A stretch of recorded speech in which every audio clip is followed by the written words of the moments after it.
What up, guys? Shaq here at the BFL desk with Vancouver coach extraordinaire, former UFC fighter, the Ultimate Fighter alum, former podcast co-host. Look at that. Kajan Johnson, how's it going, man? Really good, man. I feel so blessed, bro. Like, it's a long time in the making, and it's just so rewarding to see somebody pull something like that off when you've seen all the hardships, you've seen the ups and the downs, and some of the stuff that nobody else really sees, right? Like, a lot of people don't even know this because, like, he's got gloves on, and he doesn't really talk about it, but Talking about Ali Boumaier. Yeah, Ali Boumaier, of course, right? So I've been coaching him for a long time, and I didn't even realize this until almost a year into my coaching him. But he ended up having an issue at birth. His mom was living in Afghanistan at the time, and that when the Taliban took over, they booted in the door and they kicked her in the stomach. And because of that, he was born with a deformity. His left hand is much, much smaller and much less effective. Oh. Like, he barely has, like, he's kind of the stubs of the fingers, you know, like you see Jean-Jacques Machado, similar, right? But you would never know it. You would never know it. You never know it in training. He never makes excuses. He doesn't even talk about it. Like, not a lot of people even know it, even in our gym. And he's coaching, like, he's incredible. He's an incredible human. And it's just so amazing to see it happen to such a good individual. How would you compare your experiences as a fighter to your experiences as a coach? Because it seems like this is a very fulfilling role for you. I find it actually more fulfilling than fighting. Fighting is a very selfish pursuit. There are times where you win that fight and you're just elated, usually after some really bad things happen to you, and then you get a fight and you win it, right? It's just like, oh my God, I'm on top of the world.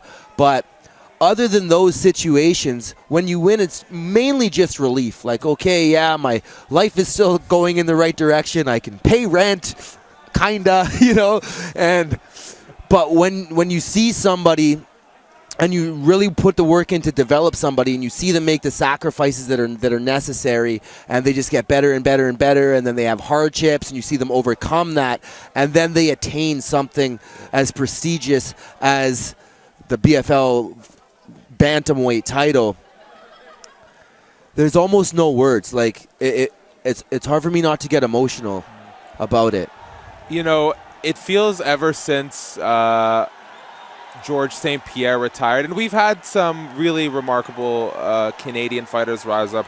Rory McDonald as Bellator champion, Julia Budd as Bellator champion. Shout out to our buddy Olivier Aubin-Mercier, just cashing checks in the PFL and calling it a day. So happy for him.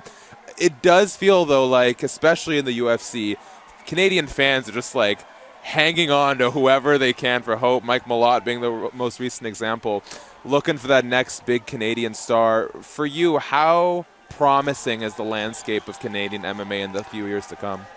Incredibly so. I feel that since I started doing this, I started fighting in about 2002, the story has really been about the East Coast, right? The East Coast has been producing high-level fighters for a very long time. On the West Coast, we were a little bit more wild, wild west. We had a couple people break through, but it hasn't been near as consistent as the East Coast. And the West Coast scene, especially the Van City scene, the Vancouver scene right now, is just bubbling, bro.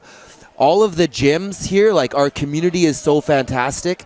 It's not like there's one gym, like, say, Montreal, where there's one or two gyms that are really stand out. Here there's like 4 or 5, 6 gyms maybe, and they're all, like, fighters are going in between all of these different gyms. Nice. So the community builds the fighters.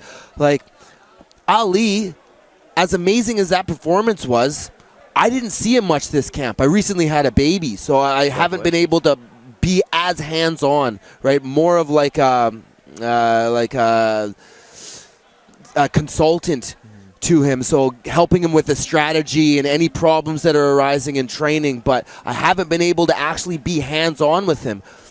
But thank God for Paulie, Coach Paulie and Lions MMA. Thank God for the rest of my fight team for stepping in and filling that role of being eyes on and hands on and putting in those rounds with them. And I see that at so many different gyms. We have so many good guys coming. I truly believe that within the next probably by the end of this year, I will have at least 2 fighters in the UFC. I will. Yeah. And then we've got guys like Radley De Silva. He's about to fight tonight. Yeah. Radley De Silva is one of the most talented fighters that I have ever laid eyes on. I've actually been seeing him work since he was a kid. I used to coach him in jiu-jitsu when he was like 14. Dang. Yeah. Crazy. And now he started in capoeira. His whole family does. Yeah. They were actually hoping for this. So yeah, obviously there's hype too. There's hype too, right? Everybody's hype. But Radley, man, this kid is just so talented, so gifted, so many different diverse abilities. Jamie Siraj. I cannot say enough about Jamie Siraj. I truly believe that Jamie Siraj is the best fighter in the country.